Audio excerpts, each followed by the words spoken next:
Educação à distância, mudando realidades.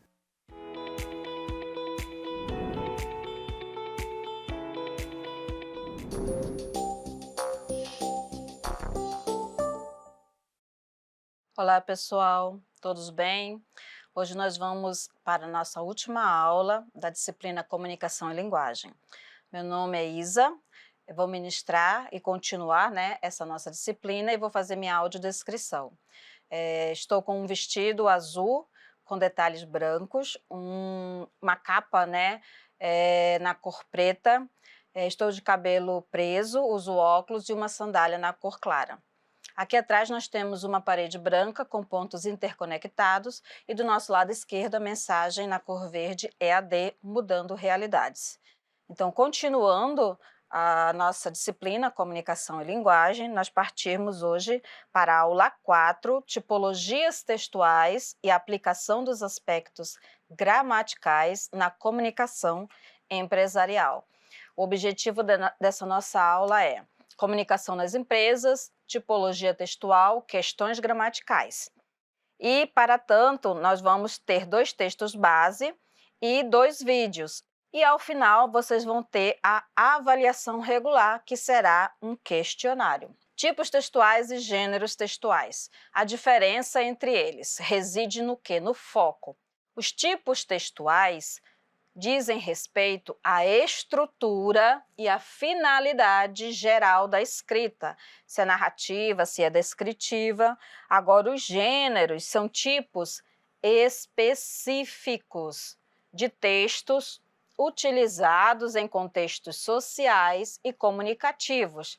Exemplo, um conto, uma receita, uma carta. Tipos textuais, a estrutura, são classificações gerais que definem a forma como o texto se apresenta e como as informações são organizadas. Finalidade, identificam o propósito do texto, como contar uma história, descrever algo, argumentar sobre um tema, explicar ou instruir. Exemplos, narrativos, eu vou contar uma história. Descritivo, eu vou descrever um objeto, uma pessoa, um lugar. O dissertativo argumentativo, eu vou apresentar e defender uma opinião. O expositivo, ele apresenta informações sobre um assunto. E o injutivo, ele vai dar ordens, ele vai instruir.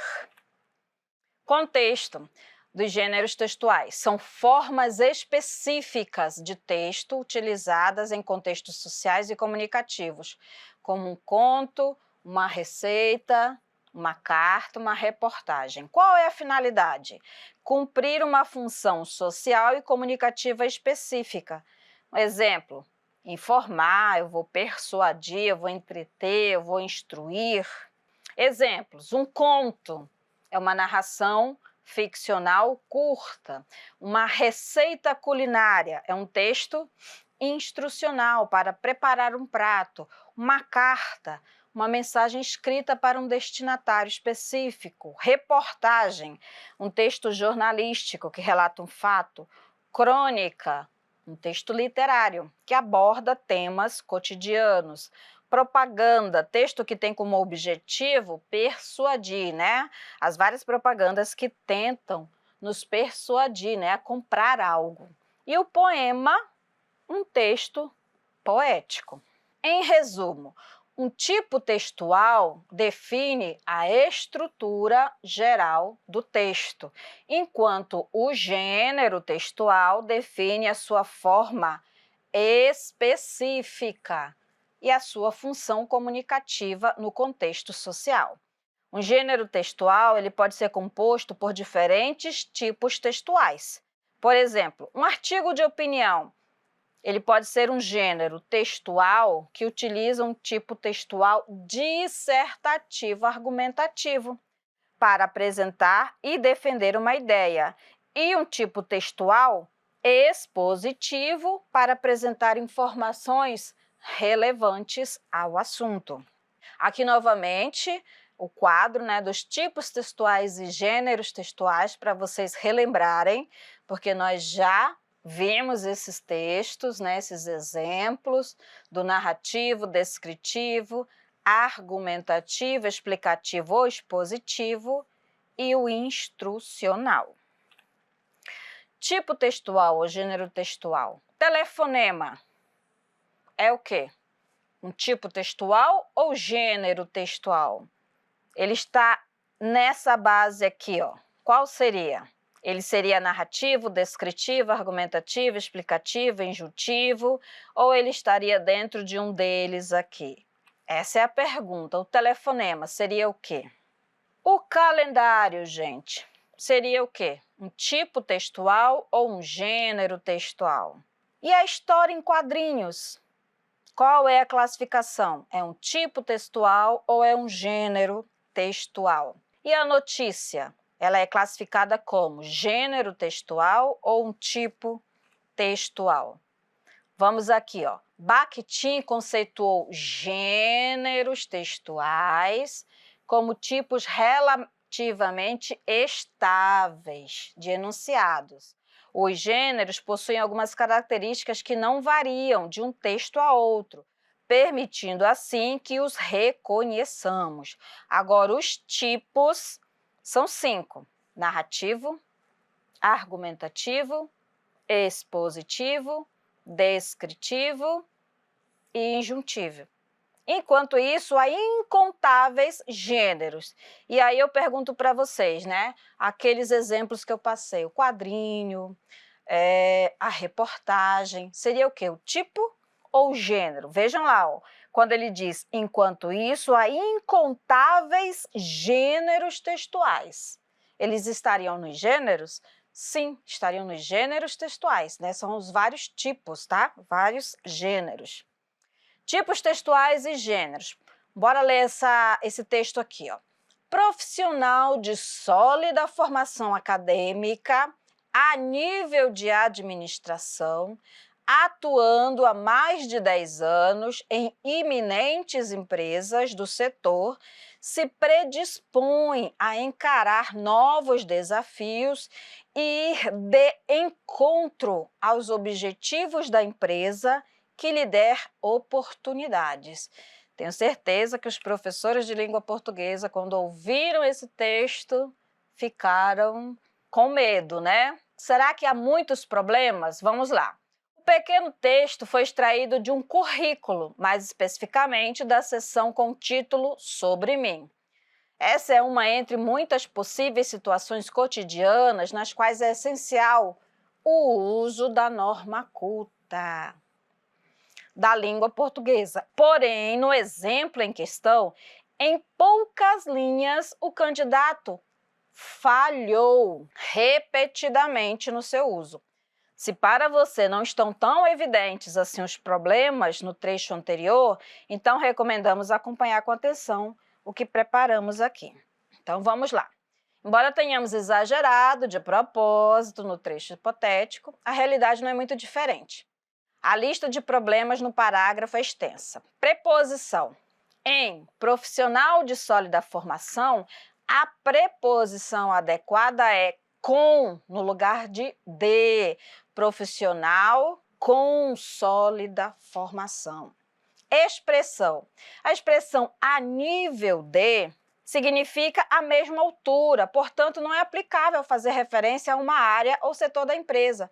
Bastava substituí-la pela preposição em, ou seja, formação acadêmica em administração. O verbo, a dúvida em saber quando usar o A sozinho e o A com H é muito comum. Em atuando há mais de 10 anos, o sentido é que faz 10 anos.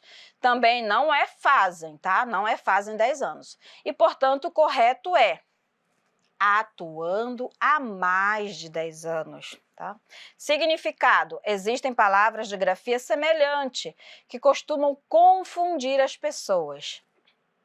Iminente, eminente. Olhem aqui. Iminente é o que está prestes a acontecer. Já a palavra eminente, que é a correta neste caso, é aquilo que se destaca por sua qualidade ou importância, ou é excelente, é superior. Pronome. Não se começa a frase usando o pronome oblíquo átono. Assim, em vez de se predispõe, o correto é predispõe-se. A expressão.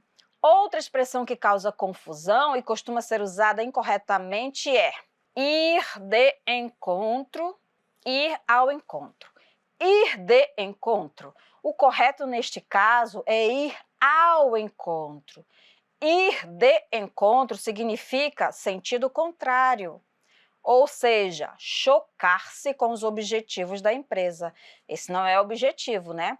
Ir ao encontro significa ir na mesma direção, ou seja, caminhar na mesma direção que a empresa. Porque nós precisamos usar a língua corretamente. Os profissionais que demonstram escrever sem erros de português, com a ortografia correta e com concordância verbal e nominal adequada, ganham pontos perante seus gestores, o que pode contribuir para promoções. Comunicar-se com correção é pré-requisito para os que querem crescer em suas carreiras, seja qual for a sua profissão.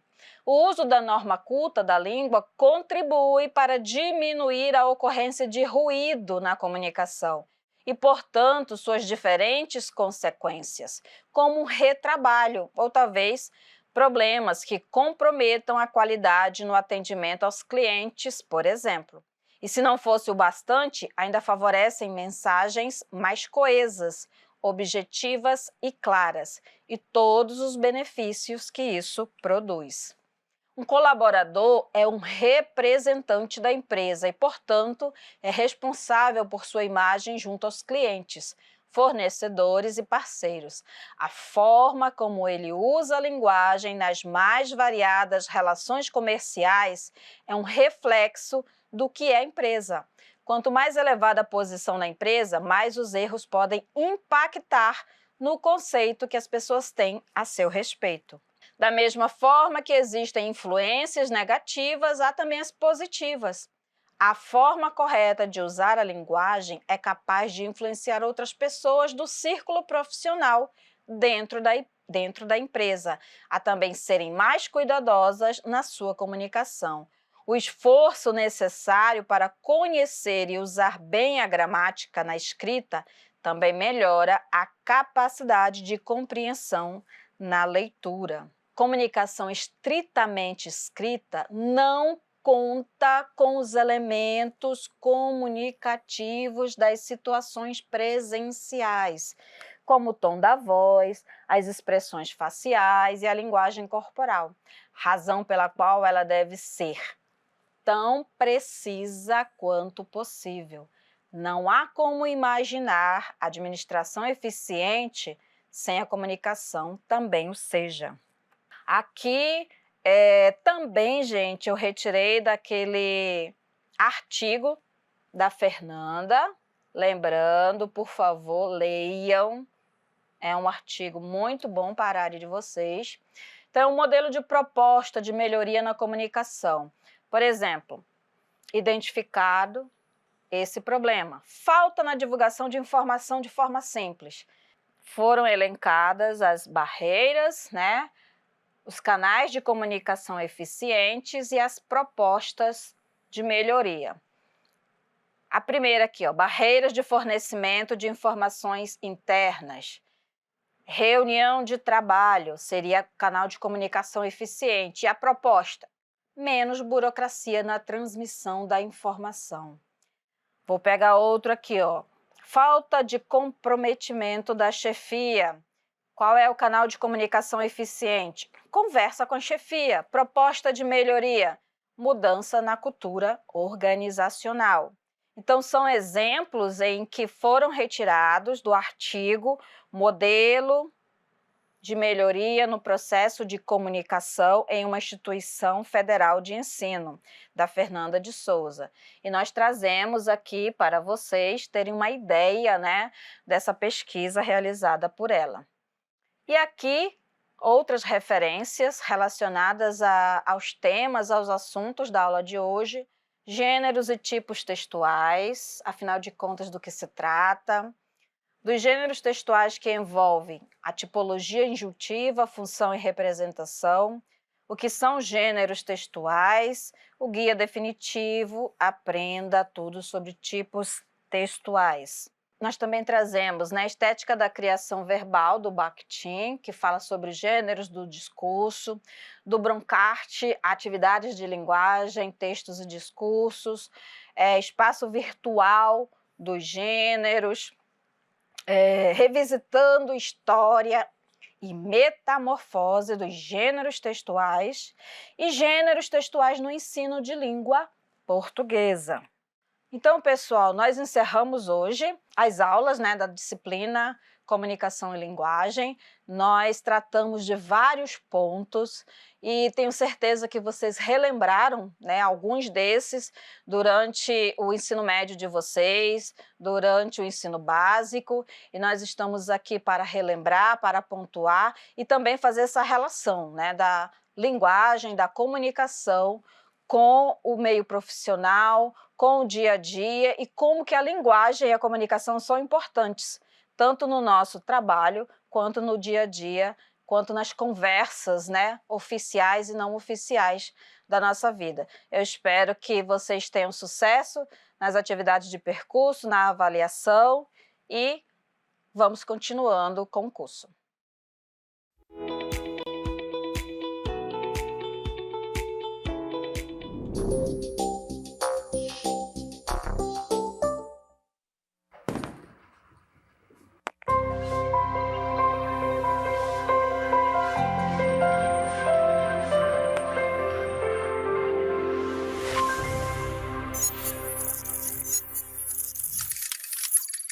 Educação à distância, mudando realidades.